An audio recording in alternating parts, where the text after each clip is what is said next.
ચોમાસું પૂરું થવાને આરે છે. ગાંડી ગીરની બધી જ નદીઓ છે ગાંડી તૂર થઈને વહી રહી છે. ગાંડી ગીરમાં તો બધી જે રસ્તાઓ છે ત્યાં ચારે કોર હરિયાળી જ ફેલાઈ ગઈ છે.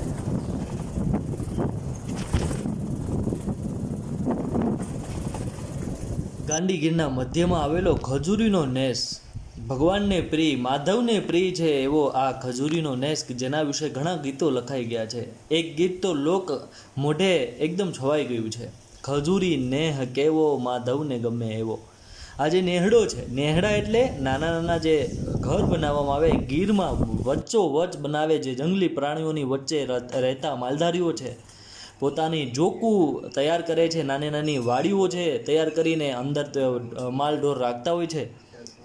આ ગાંડી ગીરમાં આ જે હરિયાળી ગીર છે એકદમ રૂડી રૂપાળી હરિયાળી આ ગીર છે, રૂડી રૂપાળી છે, ભગવાનને પણ પ્રિય છે અને ઘણા બધા લોક કવિઓ લોક લેખકોના મોઢે ચડેલી છે આ ગાંડી ગીર હરિયાળી ગીર. અહીંયા જે આપણે ખજૂરી નેસ છે ત્યાં રહેતા જે માલધારીઓ છે પોતાના જે આખું જંગલ હોય ચારે કોર અને વચ્ચે પોતાના જે ઘરો છે નાના નાના આ પ્રકારના કાચા ઘરો, અને આ જે વાડ તમને જે દેખાય છે એ વાડ છે.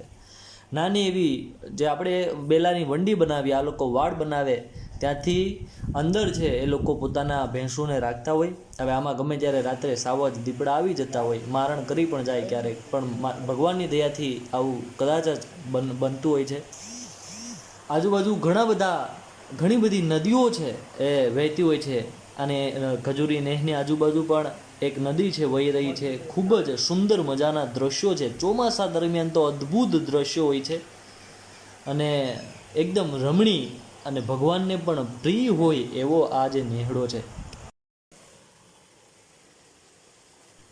ગીર તો નદીઓનું ઉદ્ભવ સ્થાન કહેવામાં આવે છે. ઘણી બધી જે સૌરાષ્ટ્રની જીવાદરીઓ સમાન જે નદીઓ છે એ ગીરમાંથી ઉત્પન્ન થાય છે. ધીમી ધારે બધા નાના નાના જે ઝરણા હોય છે, ઝરણામાંથી મોટા સ્વરૂપની નદીઓ જે બનતી હોય છે. ગાંડી ગીર છે એના રસ્તાઓ ચોમાસા દરમિયાન તો એકદમ ખરાબ હાલતમાં હોય છે. ચારેકોર પાણી ગારો અને નદીઓ આ રીતના શેવાળ જામી ગયેલો જે રસ્તાઓ છે ત્યાં જવાની બિલકુલ પણ મનાઈ હોય છે, એટલે કોઈએ પણ જવું નહીં. ગીરનો આ નયનરમ્ય જે નજારો છે, આંખોના નંબર પણ દૂર કરી શકે એવો આ નજારો છે. ગાંડી ગીરમાં જ્યારે ચોમાસાનો જે વરસાદ છે ખાબકી ચૂક્યો હોય ને એ સમયે જે આ જે ડોળું પાણી જે ભેગું થાય છે, આ બધું જોવાની જે મજા છે એ કંઈ અમારા ગીરના માનવીઓ આખું જગત ઘૂમીને આવે ને તો પણ એમને ક્યાંય શાંતિ ન મળે.